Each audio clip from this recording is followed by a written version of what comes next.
Na década de 70, um grupo de jovens de Santa Maria deixou sua marca, ou melhor, seu fotograma, na história do cinema do Rio Grande do Sul.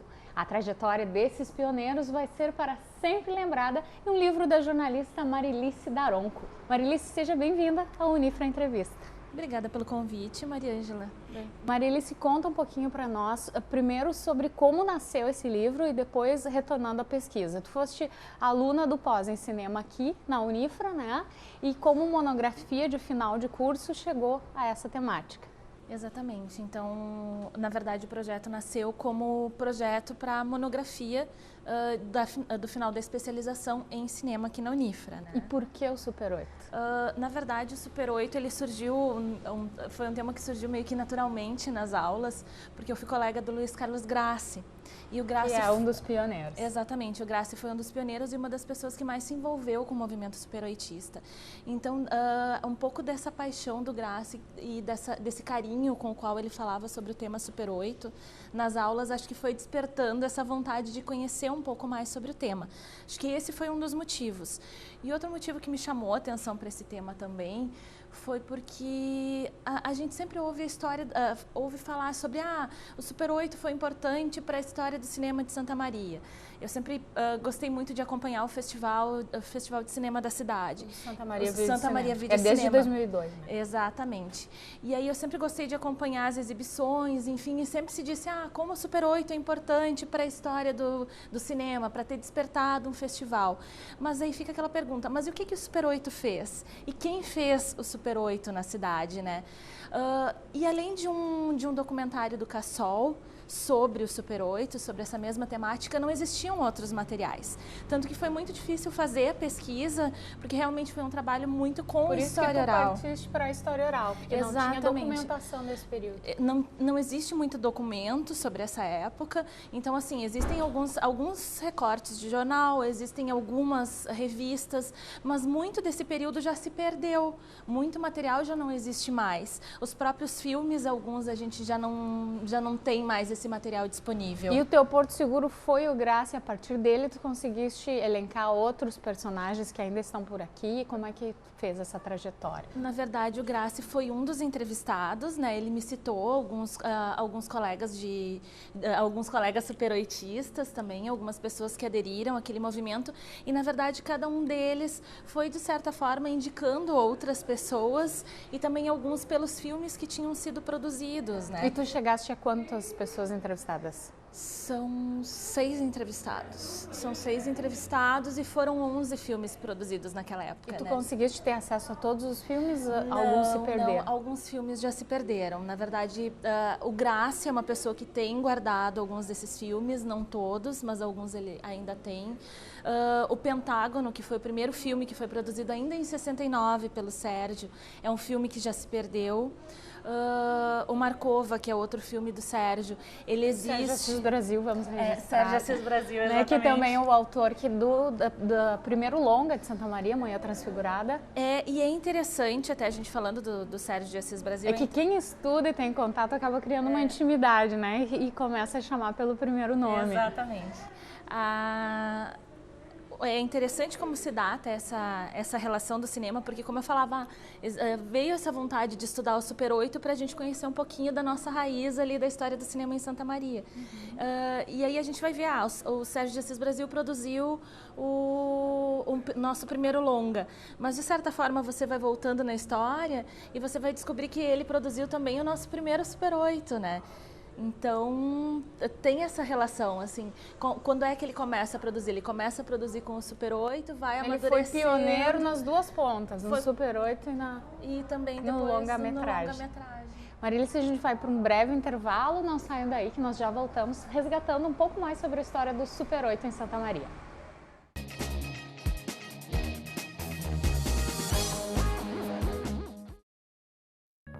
Oi pessoal, sou o Benjamin. Estou aqui para dar um recado a vocês. Ao saírem das salas e ambientes de trabalho, desliguem o ar-condicionado. Energia, para economizar, só precisa lembrar. Já parou para pensar nas possibilidades que existem? Quantas delas são reais? A maioria está ao nosso alcance. Outras dependem de um gesto de solidariedade. E nesse momento, Viver significa muito mais do que a busca por felicidade ou realização. A AAPCAM é uma instituição sem fins lucrativos que presta assistência a pessoas com câncer. AAPCAM. Nós acreditamos na vida. O que você aspira? Ficar famoso? Entrar para a história? Conhecer o mundo? Nós podemos fazer a diferença para você chegar lá. Nós somos o Centro Universitário Franciscano e também temos aspirações. Queremos fazer parte das suas conquistas e que você faça parte das nossas. Queremos crescer junto com você e ser uma universidade à altura das suas aspirações. Centro Universitário Franciscano, uma universidade para suas aspirações.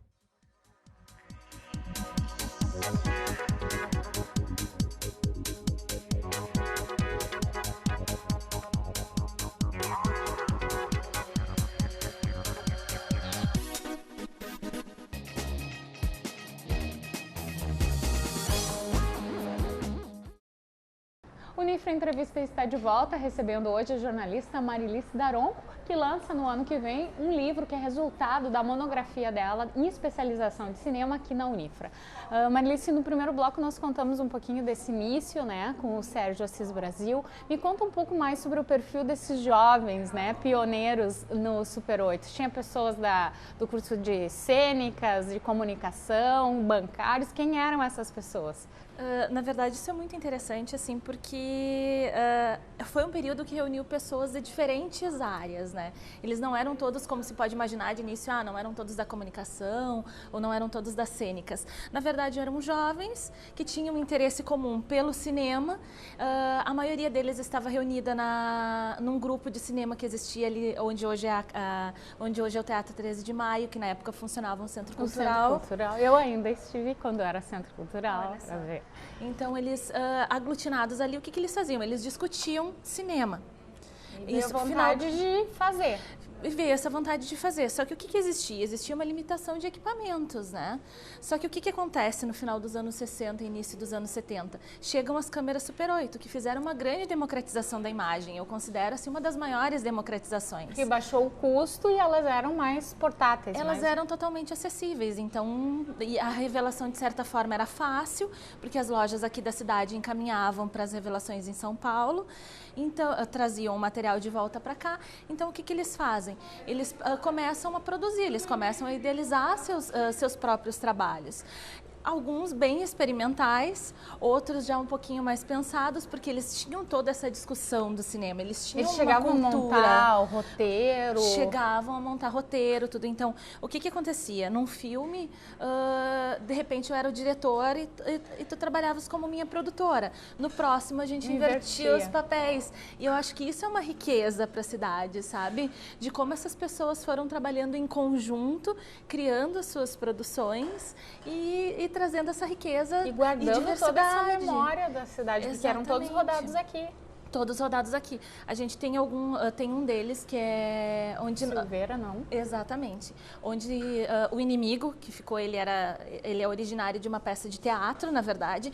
E eu acho que aí também tem uma questão importante, porque você pega hoje isso é comum, mas vamos voltar lá para os anos 70. Você pega uma peça de teatro que em meio a ela foi criado um Super 8 para levar para Isso era inovador. Isso era bem inovador. E foi um espetáculo que reuniu o Grassi e que reuniu também o... São tantos nomes. São muitos nomes. E como é que onde eram exibidos esses filmes, né? Porque tinha essa finalização, revelação, montagem, e para quem eram exibidos esses filmes? Bom, os filmes, assim, a gente tem... dependia muito do diretor, né? A gente tem, por exemplo, os desenhos do Joel Saldanha. Que era inovador também. Eu acho que ele aqui em Santa Maria foi o único. Ele foi um dos únicos, em Super 8, o único, a criar desenhos animados. E o que ele fazia? Poucas pessoas conhecem esse trabalho dele e é um trabalho riquíssimo, assim, porque ele desenhava cada um dos desenhos à mão ali, um trabalho muito manual, minucioso, e que ele tem todo guardadinho nas suas caixinhas até hoje, assim. Então é um trabalho muito rico. E o que ele fazia? Ele reunia os vizinhos para verem essas produções dele, como uma coisa caseira, assim. O que outras pessoas faziam? Outras pessoas se reuniam no Centro Cultural para mostrar suas produções. Então, né, dependia muito de cada grupo, dependia muito de cada diretor e de como ele queria expor esse trabalho e de que condições ele tinha de expor. Agora, eu acho que o auge dessas exibições também é o festival que acontece em 1975 e acho que é o auge também do nosso superoitismo, porque no Brasil existiram outros festivais antes do nosso. Pela pesquisa, a gente acha que em Santa Maria, o festival aqui de Santa Maria foi pioneiro no Rio Grande do Sul, entre os festivais superoitistas. Mas o que é interessante? Filmes de outros estados vieram concorrer aqui, ao lado de filmes nossos que foram exibidos também. Muito então bacana. A gente tem, por Mostra exemplo, a qualidade do que era produzido. E a gente tem, por exemplo, o Roberto Bisonho, que ele produziu um documentário sobre Santa Maria. E aí, a cidade rompendo os limites. Exatamente, que ele mostra assim as diferenças, assim, é uma diferença de urbanização da cidade naquele período. Ele mostra a cidade crescendo, as grandes centros urbanos começando e ao mesmo tempo a periferia da cidade. Então é um olhar sobre a Santa Maria daquela época e ele ganhou um dos prêmios do festival. O Sérgio de Assis Brasil também foi premiado no festival.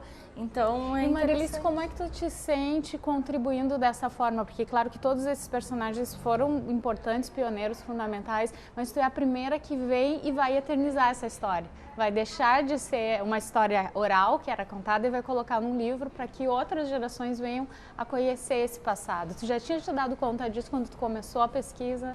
Na verdade, eu acho que quem faz isso é o menos importante, assim. Eu trabalhei com uma orientadora que é a Miriam Rossini, da URGS, que ela tem muito essa preocupação de recuperação da memória do nosso cinema. Ela trabalhou muito com a temática do Teixeirinha, e ela tinha também essa preocupação de não deixar que se perdesse toda essa produção cultural que ele teve, e eu acho que foi a mesma coisa que a gente tentou trazer para cá. E a Miriam nos inspirou muito em aula que a gente não deixasse morrer essa nossa história, não deixasse se perder essas memórias. E o que vai acontecendo? Quanto mais o tempo passa, mais histórias vão se perdendo. Que rico seria, por exemplo, a gente ter o Sérgio de Assis Brasil contando sobre os seus filmes. E quando a gente convivia com ele no cotidiano, a gente nem se dava conta de registrar isso. E ele contava essas histórias com tanta naturalidade, e aí de repente a gente se vê tentando recuperar, e aí você vai tentando buscar num livro, não existe o livro, você vai tentando buscar no jornal, daqui a pouco nem existe mais esse jornal, ou, né? Então, eu acho que quem faz isso, acho que o nome de quem está fazendo o livro, ou enfim, quem está fazendo a pesquisa é o menos importante nesse caso. Isso se chama humildade. Acho que o mais interessante é que essa história realmente não se perca. E até teve uma coisa que aconteceu, que foi a questão do Modesto Villevic. O Modesto, ele fez um dos filmes que eu considero um dos mais importantes, acho que todos foram importantes, mas que é o Velório do Vicente Silveira, que foi o filme que fechou esse nosso ciclo superoitista em 1974. E eu conversei com o Modesto e ele já estava bastante doente na época, porque ele teve um câncer, teve uma doença difícil, enfrentou uma doença difícil. Foi no ano passado ainda, enquanto eu fazia pesquisa. E o Modesto me contou sobre o filme, relembrou todas essas memórias. É uma das entrevistas que vai estar no livro. E aí o que acontece? Logo depois que eu entreguei a pesquisa, acredito que 1 mês ou 2 depois da pesquisa, o Modesto faleceu. Então veio aquele golpe, sabe, aquele sentimento, poxa, que triste, né? A pessoa ele nem vai ter contato com esse trabalho, mas ao mesmo tempo, que bom que a gente pôde pelo menos guardar esse registro dele, essa memória dele de um trabalho que foi tão importante para a cidade, sabe? Você não era mais um registro que teria se perdido. E Marilice, como é que a Câmara de Vereadores entra nesse processo? Como é que teu trabalho foi para lá e qual vai ser a contribuição deles? A Câmara de Vereadores, ela tem um projeto que eu acho interessantíssimo, que é o projeto da Lei do Livro, né? É de 2004. 2004 que inicia, exatamente. E anualmente são pelo menos 2 obras que são, aliás, no máximo 2 obras que são lançadas pela Câmara. A Câmara, ela banca toda essa questão da impressão do livro. E o autor, os autores que são selecionados, porque tu inscreve os seus trabalhos para serem selecionados junto com outros comissão. tantos, existe uma comissão que escolhe, que seleciona os trabalhos, e o autor fica responsável pela diagramação, pela capa do livro e pela entrega do trabalho como um todo. Eu acho muito interessante a Lei do Livro, acho que em termos de cultura é um dos projetos mais interessantes que a gente tem na cidade. Por quê? Porque ela viabiliza que autores que tenham pesquisas, porque é um dos campos, né, tem um trabalho que tem sempre a publicação de um trabalho mais literário e de um trabalho mais acadêmico. No caso, o meu entrou entre os trabalhos acadêmicos.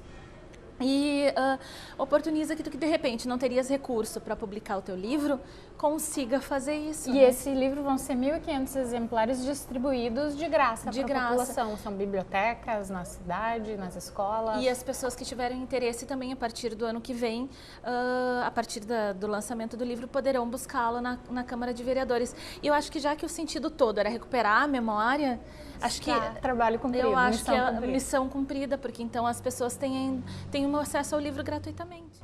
Marilice, muito obrigado pela entrevista. Nós vamos ficar aguardando o lançamento do livro, então, na Feira do Livro do ano que vem. O Unifra Entrevista de hoje fica por aqui. Ficou curioso? Aparece lá. Tchau!